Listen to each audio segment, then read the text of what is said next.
everybody. I will keep doing these bad ploying messages as we keep going on tonight. Thank you for coming to the JK Comedy Club. It's like just chugging saltines at the top of the show so that we get to the actual stand-up acts. Gotta do it to kill time. Everybody, it's great to have you here. Please, again, not to treat this as a sacred space. There's food, there's portos, woman's man in the bar. We got a lot going on. We have some great acts for you tonight. To continue, everybody, please welcome for our first act. I think he's ready. Are you ready? Yeah! A veteran welcoming back to the comedy stage. First time since the pandemic. Everybody, please give a very warm welcome to pre-visualization artist. You got it right. Jotham Herzon.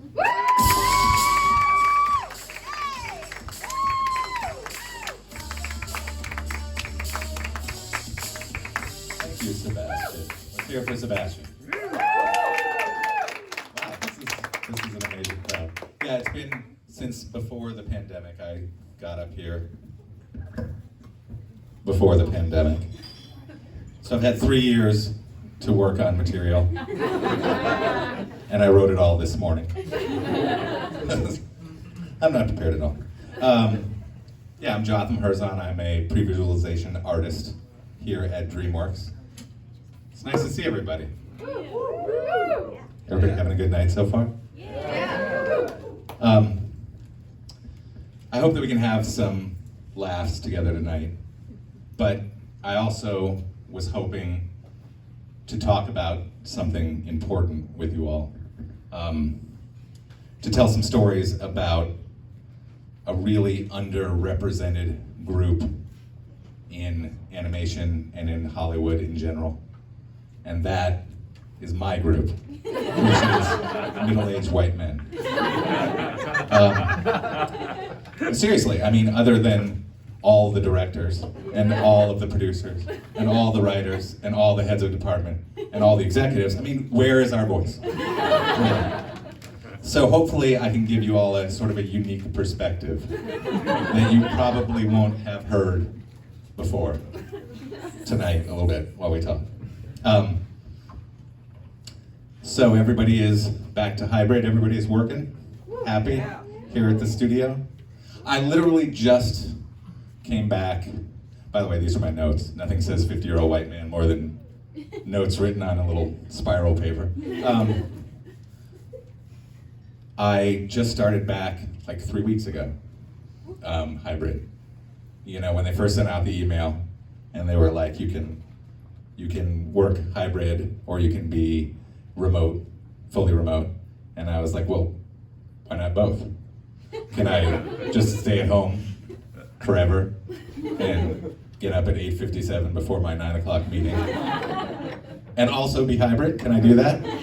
And they honestly, they let me get away with it for a while, and finally I got the email when they were like, very politely, like, you gotta come back to work. We're gonna need you to come back to work. When Randy Lake sent out that email, like, everybody needs to come back to work.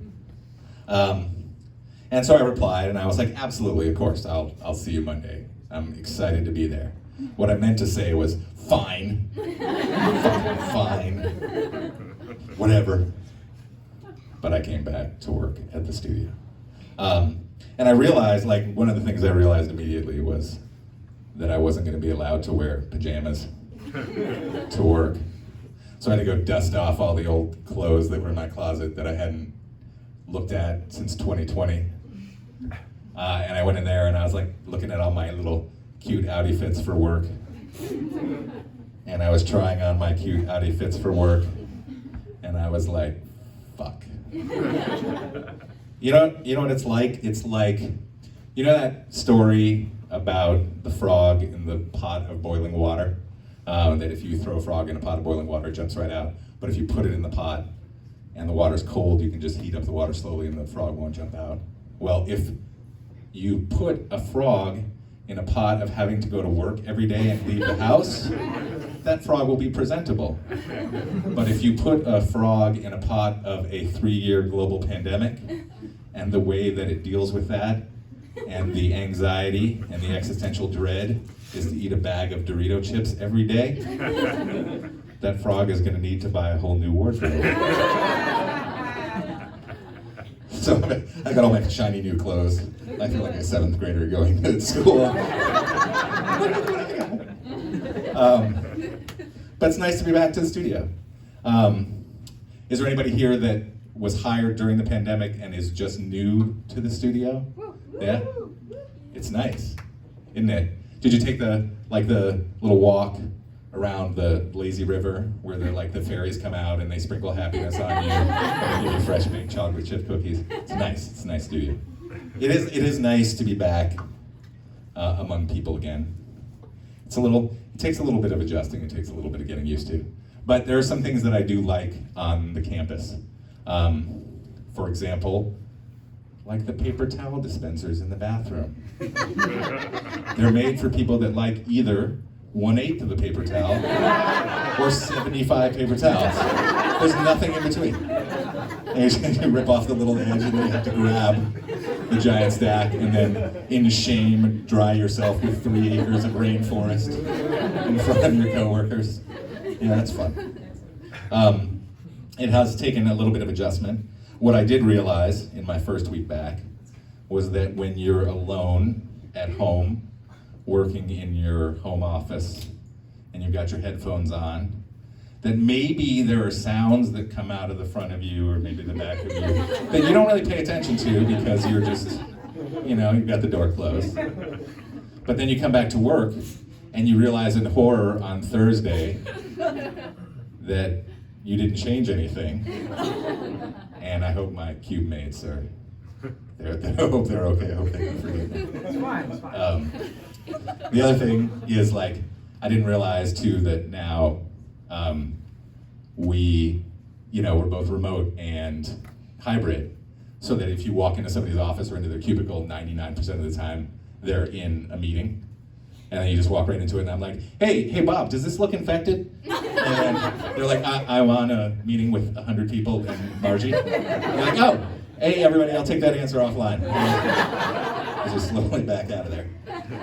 There are a couple nice things. My favorite thing is actually the tubs of nuts in the commissary. The almonds and the pistachios and the cashews. Because, we all know that almonds are for people that like 1 ounce of nuts and don't like $15. So that's fantastic. I had to get my big Tupperware in a 3-pack. So if anybody needs my other 2 Tupperwares so that I can take the nuts to my desk, I've got 2 extra ones. Yeah, it's nice to be back at the office. I mean, this is a great facility. I actually was talking to somebody today, about this fantastic facility that we're on. And there's a rumor that, I just found out about this today, there's a rumor that we only have a 5-year lease. So my guarantee is right now that in 4 years and 9 months, there's gonna be another email from Randy Lake where he's like, hey, do you all like warehouses in Sunland? If so, you're gonna love this next announcement. And honestly, that's the best possible scenario that could happen, because now that the Mario Brothers movie made $1 billion, I have a feeling that in 4 years and 9 months, they're gonna be like, so we created a new ride at Universal City Walk. It's called Animation Park, and you all are moving there. And it's right in between the Bubblegum Shrimp and the Hot Topic. And what it is people pay $20 to ride through and watch you making movies for us so we can make a little profit. And then Chris and Melandandra will come in and be like, stop your crying. Office buildings are for closers. When you make $1 billion, you get an office building again. And that's what's gonna happen. That's my prediction 4 years and 9 months from now. How long have I been going? I don't even know. I was going to maybe tell one more story of something. This is not related. I didn't do any Star Wars jokes, did I? No. I'm just gonna force you all to listen to material. If you're looking for Star Wars material, you're looking in Alderaan places. Huh? I just wrote those on the spot. This is a story this happened last week. So I haven't really had a chance to workshop it, but I thought it's a good story and I would share it all with you. It's about my mommy. My mom lives in Santa Fe, New Mexico. And anything that you can think of in your mind about sort of the typical hippie artist that lives in Santa Fe, New Mexico. Just dial that up by about 84%, and that's my mom. Just like, 86 pounds of turquoise jewelry, crazy rhinestone horn-rimmed glasses. She's the full hippie New Mexico package. And what she does for a living is she's an artist that deals in antiquities and art, mostly from Africa. So African textiles, African antiquities, African art. And she works with an African trader named Omaru. And what she generally does is gives him money to pay for his trip to Africa, and he brings back things, and then they trade. And that's what pays for the trip, is he gives her art in return. And he was about to do a trip for her 2 weeks ago. And then I started getting these notifications that my mom is calling. And normally I ignore the notifications from my mom, because usually she wants to tell me about a show that I have to watch. And so she was just, calling me over and over again, and I thought nothing of it. And then I got a call from Charles Schwab, from like an executive at Charles Schwab. And I was like, I should probably answer this. And it turns out that they had frozen her accounts because she was being scammed. Because there was an African Nigerian prince who was trying to get her to wire an enormous amount of money for her. And what had happened was, normally she just gives a huge wad of cash to Omaru and he leaves. But he had to go early, so she was going to wire to Africa. But she couldn't, so she had to wire to a friend of his in New York at like a Western Union. And he is literally a Nigerian prince. And they were like, somebody's trying to scam your mom. They're trying to get her to wire like $10,000 in cash to a Western Union in New York. We had to freeze her account. She was going to lose all our money. And I was like, no, this is legitimate. Of all the 1 million times that you would think a Nigerian prince wanted you to wire $10,000 in cash to a Western Union in New York, this one, it's okay. It's fine. And it didn't help that when they called her up and were like, this is ridiculous. She was like, no, he's a Nigerian prince. It's legitimate. And I had to sign it, like they had to call me, I had to sign an affidavit. They had to call my brother. They had to get like 15 witnesses. And it went up and up and up. And they were just literally like, really? Seriously? Seriously? This is a real thing? This is legit? So now I'm sure that's what they're talking about at lunch. That there really is a time when you do need to wire to Western Union $10,000 in cash to a Nigerian prince.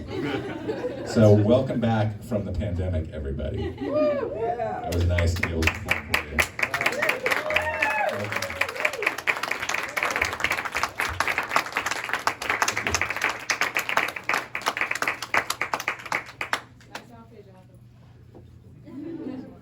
We match. Yeah. I need glasses. Yeah. He's not even gonna play outro music. I know it's a cricket. Unceremonious. Yeah. Jotham Herzon!